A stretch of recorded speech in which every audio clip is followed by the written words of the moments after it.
Hi, I'm back. It's Willa, session 3 here. Let's talk now about roadblocks. The roadblocks that make people think, I can't be a Buddhist, or I can't meditate, or um, just the roadblocks, the reasons that you think, yeah, somebody else might be able to do this, but not me. I can't. So, first of all, I want to talk about Buddhism. The Buddhism I practice is secular. It's not religion. It's not religious. It's a philosophy kind of more. It's a way of thinking. It's a philosophy. So I mean, technically, you could be. And I've met people who say like I'm a Christian Buddhist or I'm a Catholic Buddhist, and some people say, oh, you can't be both, and I'm like, well, you follow your rules, and then I'll follow mine. So it is secular. It's not religious, and there are Buddhism is a religion to some people, and there are all of the kinds of um, rituals and beliefs that are more magical. But for me, Buddhism is extraordinarily logical. In fact, it's the most logical thing that I have ever learned.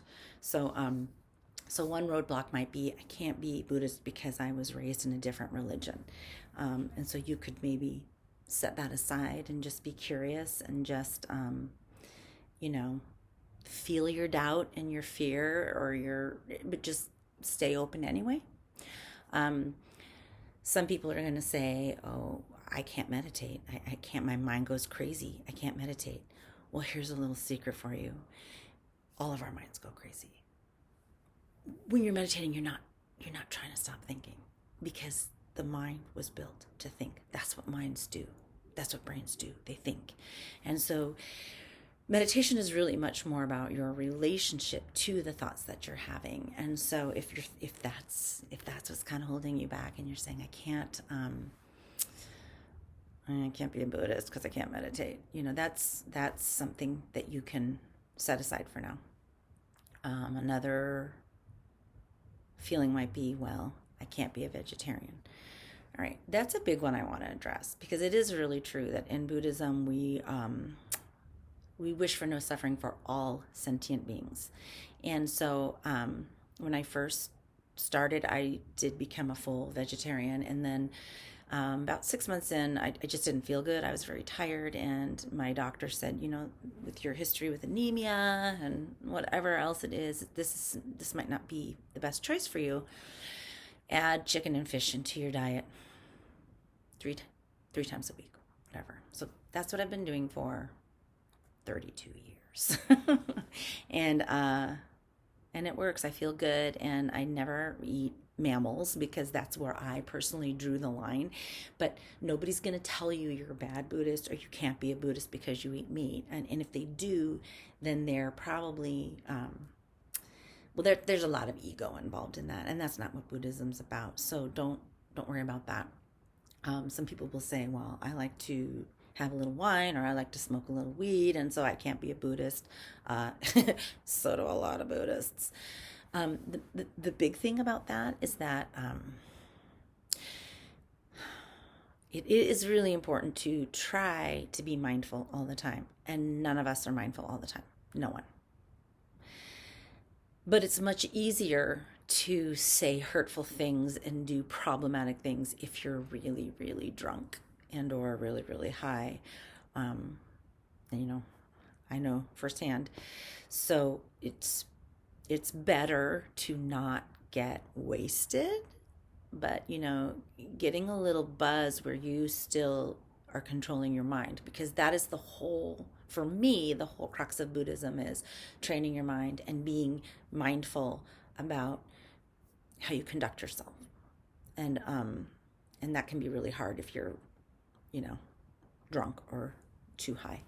So I don't know. I'm curious, like, what are the other things that make people feel like they can't be Buddhist? I think part of it is cultural. Like, I remember, oh my gosh, the first time I went into the Buddhist shrine, and I was so scared. I thought, there's not going to be any white people, just like the stupidest thing ever. But I was like, or the white people that are there, because they're Buddhist, they're so different from me. I'm not going to fit in, and I'm going to walk in and everybody's going to know immediately that I'm not enlightened and that I'm a piece of shit. And, and that wasn't the case. And so sometimes there's like also the cultural barrier of just like the art to a Westerner. It's not comfortable, or it's literally foreign, or it just doesn't feel accessible. And so, like, again, those kinds of doubts and fears, you could set them aside. A really cool thing I learned in Buddhism was when you're having doubts and fears. Like a lot of times when people are having doubts and fears, they either let the doubts and fears dominate them and shut them down, or they just like pretend they don't feel it. And then you kind of get out of touch with your truth and your genuine emotions, and that's not necessarily healthy. So the idea is, you're on a path. You're like, I'm on this path right now. I want to find out about Buddhism. I want to see if my life can be improved. And then, doubt comes and starts walking next to you and poking at you and saying things to you. And you're just like, hello, doubt. I see you're here. Walk with me. I'm not going to stop what I'm doing. But if you want to walk with me, feel free to. Hold on a sec. My dog is scratching at the door.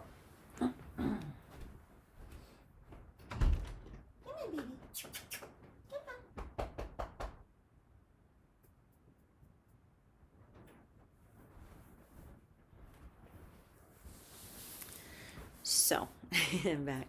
So that's my offering for today, is that any of the things that are making you feel like I can't do this, just kind of acknowledge them. I hear you. I hear that you have a concern. I'm going to keep exploring anyway. Come along with me.